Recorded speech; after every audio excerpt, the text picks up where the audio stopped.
Un récent sondage du ministère chinois de l'Industrie et des Technologies de l'Information indique que plus de la moitié des entreprises du pays ressentent l'impact de la hausse des coûts de la main-d'œuvre. Les entreprises tentent bien de réduire ces coûts de main-d'œuvre, mais la tâche n'est pas aussi aisée qu'il n'y paraît. L'enquête gouvernementale montre que 56% des 6000 entreprises interrogées se disent soumises à de fortes pressions en raison de la hausse des coûts de la main-d'œuvre, mais aussi des coûts de financement et de la propriété. 46% d'entre elles se plaignent de la hausse des coûts de la main-d'œuvre, un chiffre bien plus important que pour n'importe quel autre poste de dépenses en augmentation. D'ailleurs, depuis la réalisation de ce sondage, les choses semblent s'être aggravées.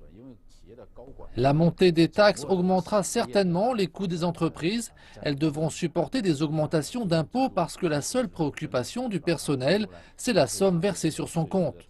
Le personnel exercera donc une pression sur les entreprises.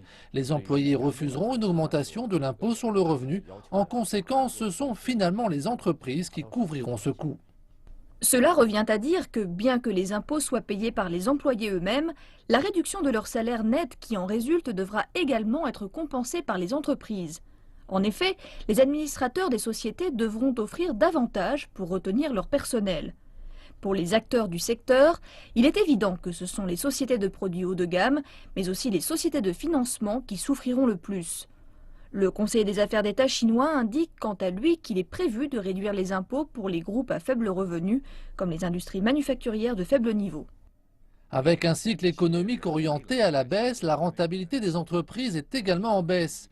Les entreprises seront très sensibles à la hausse des coûts liés à l'amélioration du bien-être de leur personnel. Cette amélioration viendra réduire les profits. Les industries ayant le plus d'employés de haut niveau sont celles qui souffriront le plus de la réforme fiscale. Plus tôt cette année, la Chine a décidé de réduire le montant de l'assurance sociale et des fonds de prévoyance de logement des employés financés par les entreprises.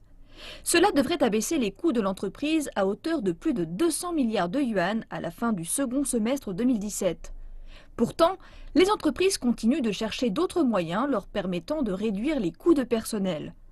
Le recours aux intérimaires semble d'ailleurs être une bonne approche pour certains. Mais même si les salaires sont relativement bas, l'emploi temporaire présente malgré tout quelques inconvénients. Nous avons vu qu'un grand nombre d'entreprises utilisent maintenant un personnel plus flexible. Par exemple, un employé de restaurant pourra venir travailler pendant 2 heures aujourd'hui sans être employé demain. Des livreurs seront mobilisés pour la fête du 11 novembre, mais leur contrat ne durera que 2 semaines. Au niveau international comme national, de nombreuses entreprises utilisent des intérimaires, mais ce secteur n'est pas réglementé. Les entreprises sont parfois dans l'impossibilité de vérifier l'origine de tous leurs intérimaires, et il peut donc y avoir des risques en termes de sécurité et de réputation de l'entreprise.